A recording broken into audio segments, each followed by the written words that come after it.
We have Bethany Gilbertson here, and we're going to talk with her.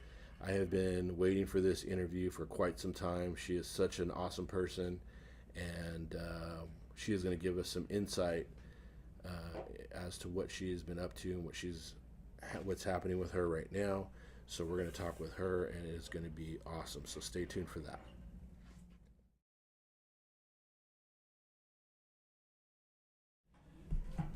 Okay, we are here with Bethany Gilbertson, and I'm so happy that she took the time out of her busy schedule to sit down with us and jump on the My Whittier podcast. How are you, Bethany? I'm doing good, thanks. I'm really happy to be here. We are so happy to have you. I got so many questions for you.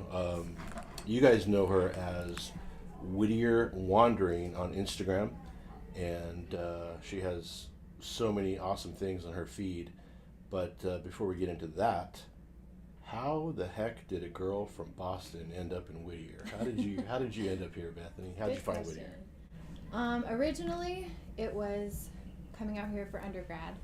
Kind of the typical story of born and raised on the East Coast, and when it came time to pick a school and figure out what I wanted to do with my life, I think I needed a refresh, a restart, and needed a new space.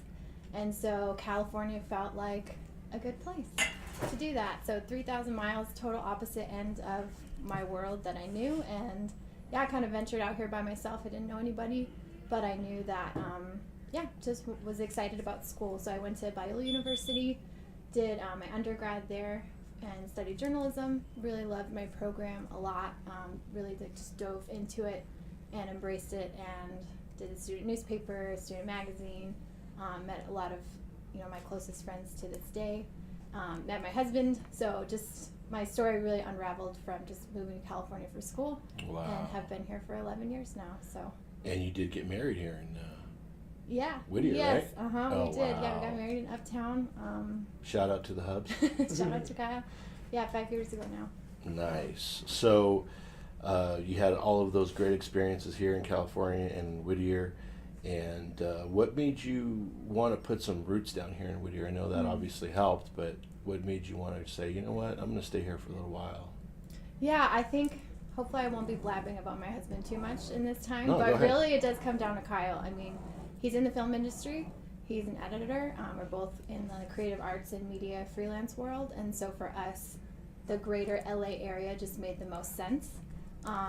So yeah, when we were dating, I was graduating, he was a couple years ahead of me, just kind of getting his feet wet with freelancing in the film world. And yeah, Whittier is this sweet little hidden pocket outside of Los Angeles that we just latched onto, even when we were dating. So Kyle actually lived here first. He was in Whittier a couple years prior to me, and this was kind of like our dating territory. We would go on a lot of dates and just enjoy the city. And so I blame it on him. But then I also blame it on our careers, just in terms of being able to be a photographer full-time all year round. The sun is shining, weather's not an issue. That goes a long way. A lot of my freelance photographer friends at home, their job is so seasonal, just due to snow and weather. And so yeah, just all those factors combined just made the most sense for us to kind of plant our roots here. Lucky for us in Whittier, we got you guys. Yeah. So the photography background, is that from Biola as well, or? Yeah, so I, even before that actually, I was lucky enough to have an internship my senior year of high school. So my love for photo really kind of latched on in high school when I was 17. I had the opportunity to be an intern at this studio in Boston, so I felt like very grown up and snazzy. I would take the train into the city. And I worked under this photographer for 4 weeks, and she really gave me just a sense of what it's like to have your own business and a sense of what it's like to be a freelance creative. And so at an earlier age and stage in my life, I kind of saw that glimpse of what my life could look like, not necessarily trying to imitate it or emulate it, but just just the kind of the elements of that. So I latched onto that, and I knew I wanted to do something with photography and writing, so journalism made the most sense. And so that's kind of where my journey officially began, choosing to study that. It's funny because when I saw your Instagram post, your first post, when was that? What year was that? 2016. 2016. Mm-hmm. So July 2016. when I saw that, obviously I see all of the Whittier IG accounts that pop up daily, but I saw yours, and it had fresh eyes on Whittier. You know, it was a different perspective, and the quality of photos, they were different, and it was nice to see. I was like, wow, this is a different look at the city, because I've been here and I have my way of looking at it, but you came in and just started shooting everything, and it was nice. It was a nice fresh look. Yeah, I appreciate that. I literally remember you on day one on my couch when I was putting it out there in July on a hot summer night, sitting there posting, going like, I'm not sure where this is gonna take me, what this is gonna shape to be. But yeah, I remember you immediately reposting, and just it was such a sweet moment. Just like, oh, okay, people are you're receiving it. Noticing, Exactly. and Bobby was generous enough to kind of push it out there, and all of a sudden there's 200 people following, which felt like such a like, large yes! audience Yeah. on day one. But yeah, it was a sweet beginning, and I'm grateful for that for you. Yeah, I appreciate that. So where did the inspiration come from, Whittier Wandering? Like, where did the name come from? How'd you come up with the concept?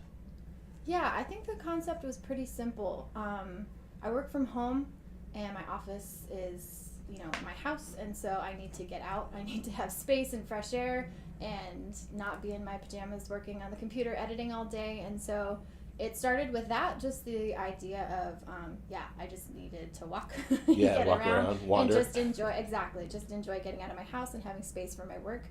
Another element of it, honestly, was through Local Fixture. I work for them, and I love that store. I love what they're about. Good people over there. They're Local fantastic Fixture. people, yeah. And a lot of the connections and kind of networking and just love for Whittier also stemmed from working there. And I do walk to the store from my house. I live pretty close in uptown. Okay. So that was another factor, Yeah. just constantly meeting people through Local Fixture and just wanting to tap into that a little bit more formally. Mm-hmm. And then, my love for photography. I do take everything on my iPhone, and so it's just a really easy, tangible, simple way to shoot, and it's kind of a fun challenge for myself, because it is a little bit more difficult to shoot versus my DSLR and my professional gear. But I love that I just have this little tool in my pocket to just take snippets of beauty around the city. Yeah, that's what's funny. Every time I see you around town, if I'm driving or if I see you walking, and I see you holding your camera, and it's like so natural. It's like a piece of your body. It's like an arm or a hand. It just goes with you. Yeah, everywhere. That. And as far as the IG account, is it important for you to tell a story? Like, I know for me, anytime I roll something out, and I've tried to do that with the My Whittier brand, I'm trying to tell a story. I'm trying to give you a relatable, glimpse into the past and the future and the present. How about you? Do you think about things like that when you start something? Yeah, all the time. Absolutely. The premise of Whittier Wandering from pretty much the beginning has been, I want to foster curiosity, community, and creativity. And although alliteration is like nice and fun, there really is weight to that. I really want people, and I think this is true when people look at my feed, they're curious a lot, because I get so much feedback like, where is this? I've never seen this. Where are you right now? I'm like, I've lived in Whittier my whole life. What is this? What is this? And so that does foster this curiosity. People want to know more about Whittier, just because it's a big, beautiful, sprawling city, and there's so much to offer. And I think that's just a nice surprise. And then, with community, just people wanting to belong, people wanting to enjoy their hometown and wanting to know other people from Whittier. And there's so many stories out of that. Oh, yeah. Which, if we had like 10 hours, I'd blab about it.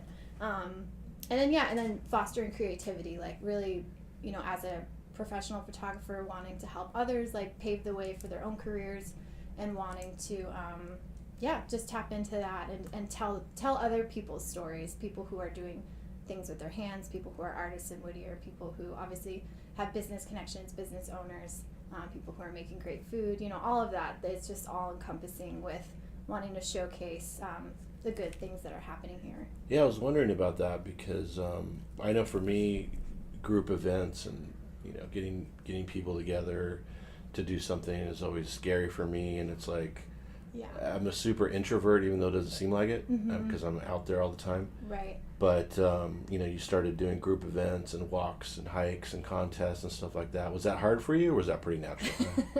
It was so hard, which sounds so silly. I very much resonate with what you're saying. I'm an introvert. I like being alone. I like walking alone. I like my space. But I need people. I do need community. I do need to be around friends. I think we all do.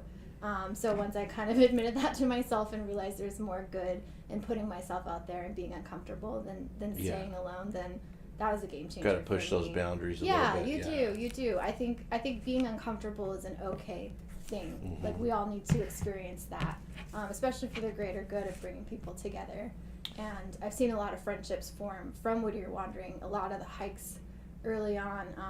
So many people have told me, like, oh, I've stayed in touch with this person and this person, and we met there. And, like, it's so simple, but there's so much power in creating space for people to come together. I think I have to just get over the fact that if I do a group event and one person shows up, it's a win. Exactly. I'm just like, who's going to show up? How, Yeah, no. I get worried about that. Mm-hmm. Insecurities creep in. You feel like, you don't want to feel like a failure. Exactly. You don't want to put it out there, but if one person does come, that is a success. So maybe one day I'll do that. You'll show up, huh? We'll come. We'll be there. Holding your magazine. Yeah. And you did this in 2017. Mm-hmm. Almost a year ago. Yeah, and this, I'm just paging through this thing right now. It's really super cool.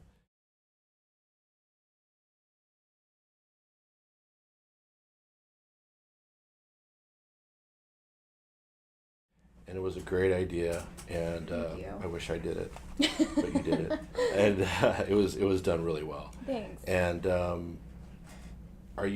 talk about community. This is a total awesome way to connect the community and tell stories. Are you going to do anything like this again? Yes. Yeah? All yes. right. Yes. On the record, yes, it needs to happen. I would love for it to happen. I think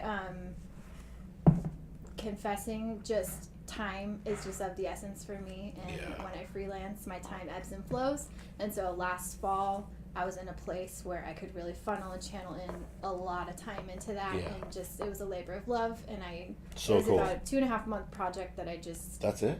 Yeah, it was quick. It was quick. I mean, I shot everything and then just kind of pieced it together. Lauren Eckhart did the illustration. She did such a beautiful job. Who else helped with that? Let's give him a shout out real quick. Lauren was the one who did all of the beautiful illustrations that you'll see through, kind of like we woven throughout. And all that, Exactly. And then Hiram is the only other photographer in there. His work is in there. His gorgeous, gorgeous, gorgeous iPhone photos of the hills of Turnbull.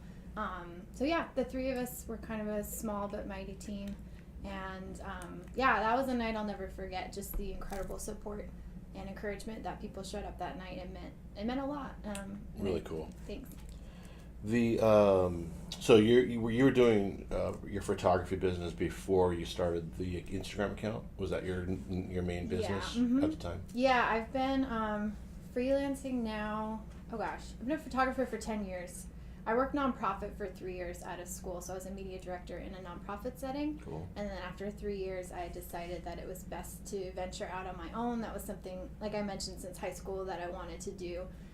So I had the ability to do that, and I've been freelancing for over 5 years now. So I've had my own photo business. This Wander Creative is now just kind of a rebrand for what I've been doing. Okay. We're going to get into that too. Sounds good.